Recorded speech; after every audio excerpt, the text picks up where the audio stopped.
खूप संयमाने मी त्या घरामध्ये राहिलो. खरं तर एक अनपेक्षित होतं महाराष्ट्रातल्या सर्व लोकांसाठी. चुगलीखोर पण घनश्यामच आहे. योगिता आहे, आर्या आहे, सारखे रडत असतात. नमस्कार, मी अंकिता शिंदे आणि इट्स मज्जामध्ये तुम्हाला सगळ्यांचं स्वागत. बरं, बिग बॉस मराठीच्या नव्या पर्वाची सर्वत्र चर्चा आणि नुकतंच एलिमिनेशन झालं. एक स्पर्धक घराबाहेर आलेत आणि तेच आपल्या सगळ्यांचेच आवडीचे आहेत, म्हणजेच पुरुषोत्तमदादा पाटील, आणि ते आता माझ्यासोबत आहेत. खूप गप्पा मारायच्या आहेत. पण पहिला प्रश्न, कसे आहात? खूप छान. रामकृष्ण हरी, जय शिवराय. खूप छान आहे मी. हे छोटेसे प्रश्न ज्याचे तुम्हाला रॅपिडली उत्तर द्यायची. असा कोण आहे हे घरात, हे सांगायचं आहे. पहिला प्रश्न आहे, घरामध्ये डबल ढोलकी कोण आहे? सगळ्यांना महाराष्ट्राला माहिती आहे घनश्याम. रडूबाई कोण आहे? रडूबाई तशी योगिता आहे, आर्या आहे, सारखे रडत असतात.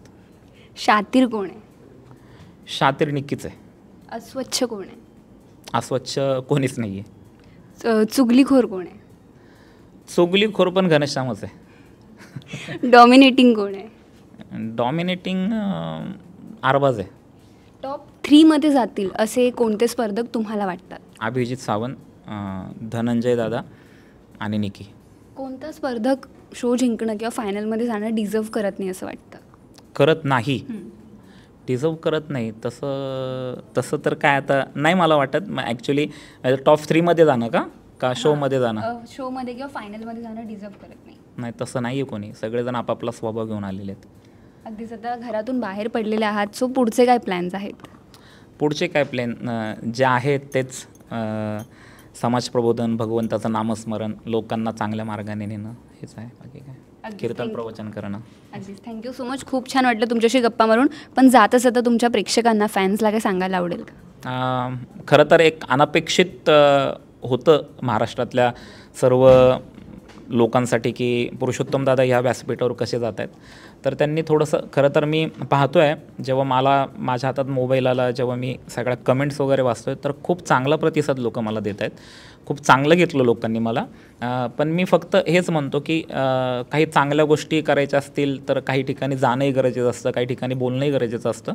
तर त्याच्यामध्ये आपल्या क्षेत्राला काही त्याच्यातून गालबोट लागेल असं माझ्याकडून मी इथून पाठीमागेही वागलेलो नाही, आत्ताही वागलेलो नाही आहे. खूप संयमाने मी त्या घरामध्ये राहिलो आणि तो संयम ठेवून मी नेहमीच इथून पुढेही वागेल की माझी सर्व महाराष्ट्रातल्या जनतेला माझं सांगणं आहे.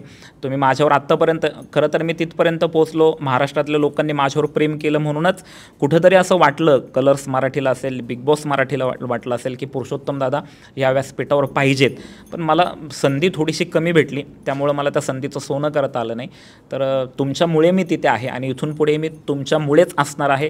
तर तुम्ही असंच सदैव प्रेम माझ्यावर करावं, ही महाराष्ट्रातल्या जनतेला माझं आव्हान आहे. अगदीच. थँक्यू सो मच आणि तुम्हाला सुद्धा खूप साऱ्या शुभेच्छा. थँक्यू. रामकृष्ण. मराठी चित्रपटसृष्टीमधील latest update, original web series, shows, गाणी आणि एंटरटेनमेंटसाठी आमच्या चॅनलला सबस्क्राईब करा आणि बेल आयकन दाबायला विसरू नका.